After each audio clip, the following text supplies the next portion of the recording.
Selamat sore teman-teman, terima kasih yang sudah gabung ya.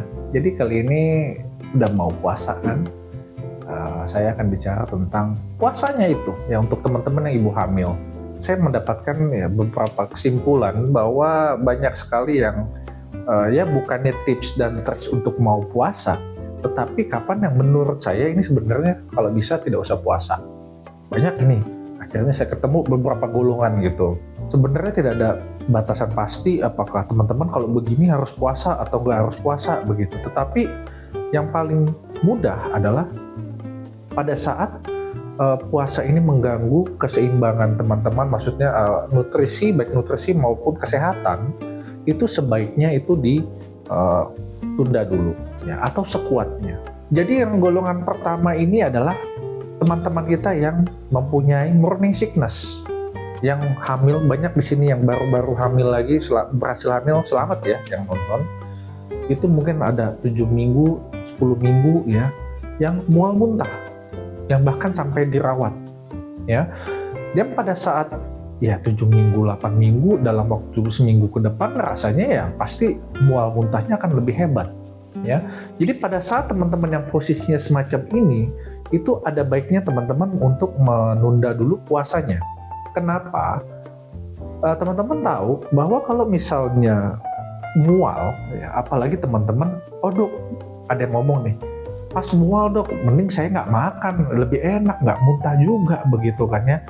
Tetapi teman-teman mesti ingat bahwa semakin teman-teman itu nggak makan, ya, pencernaan itu akan semakin asam lambung itu akan semakin naik, yang mana ujung-ujungnya sebenarnya itu juga akan merusak gitu. Kalau misalnya sampai naik bawaan mulut asam, ya di sini juga ada perasaan panas nanti.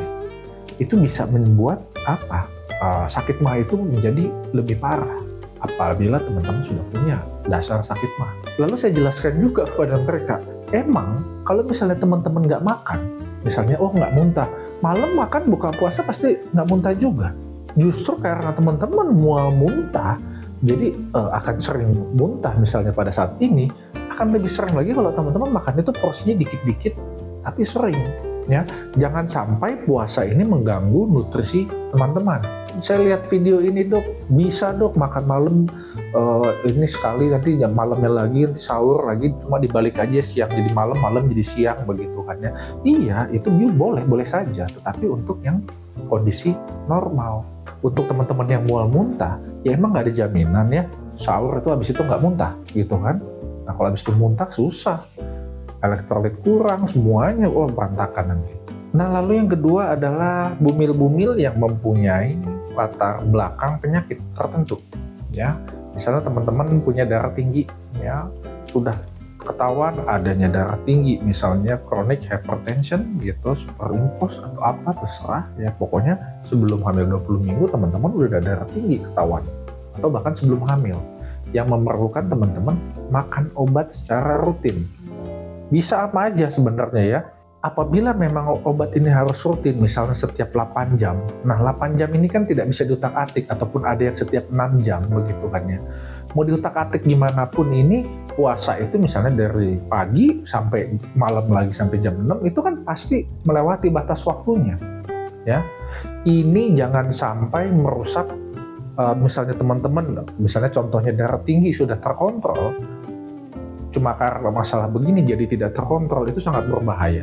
Ini untuk semacamnya kondisi-kondisi semacam ini, nggak cuma darah tinggi, teman-teman itu harus konsultasi lagi kepada dokter teman-teman. Bisa nggak saya layak tidak? Menurut saya logikanya kalau sudah dikasih maintenance obat, ya namanya maintenance, nggak bisa di stop, biasanya begitu. Harus dijaga. Darah tinggi misalnya, naiknya gampang, nggak makan juga naik, turunnya yang setengah mati ya. Nggak semudah itu, naiknya selalu gampang, turunnya yang susah. Dan ketiga yang paling penting menurut saya adalah apabila HPL teman-teman ada jatuh di bulan puasa ini. Misalnya sekarang mulai misalnya tanggal 24 deh, lalu misalnya HPL-nya tanggal 10 bulan depan. Seperti yang saya bilang teman-teman puasa misalnya kan ya, nggak usah teman-teman deh yang hamil, saya mungkin nggak biasa puasa ya, tapi saya aja pernah makan pagi bisa jam 8, mau makan malam makan siang nggak sempet, tahu-tahu malam gitu jam 8 lagi, itu sekitar sore-sore itu tuh udah lemes, apalagi kita kerja gitu kan. Beda kalau sama teman-teman yang nanti yang anak kuliahan begitu, nggak kerja nggak apa, pagi sahur habis itu tidur lagi, bangun jam 10 push ranking gitu, main Mobile Legend atau apa yang lain-lain begitu, habis itu tidur lagi jam 3 ngabuburit. Indah itu, memang masa indah itu waktu kuliah itu sama SMA, indah banget. Tetapi pada saat teman-teman yang ibu hamil ini kan nggak begitu, semuanya kan ya habis itu ada masih ngurus suami, ngurus apa, semua pasti kerja. Sehebat apapun teman-teman pasti nanti akan habis staminanya, baik jam 3 maupun jam 4. Itu kondisi normal ya. Nah, untuk teman-teman yang HPL-nya tanggal 10, banyak yang bilang itu tanggal 10 dok, santai aja, ya masih bisa lah awal-awal begitu. Sebenarnya betul, masih bisa awal-awal, tetapi hati-hati, HPL itu kan nggak pasti. Emang tanggal 10 dari HPHT pasti tanggal 10, dari USG tanggal 10 pasti tanggal 10? Kan enggak, ya. Bisa aja maju.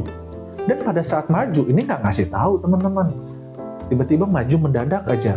Seminggu sebelumnya, teman-teman udah lagi capek, baru nanti dengan alasan, nanti tanggal 10 saya mau HPL-nya ya mulai tanggal 5 lah, saya mulai nggak puasa gitu, jaga-jaga kesehatan begitu biar badan stamina kuat lagi atau gimana. Nggak bisa gitu, pasti akan bisa lebih maju misalnya.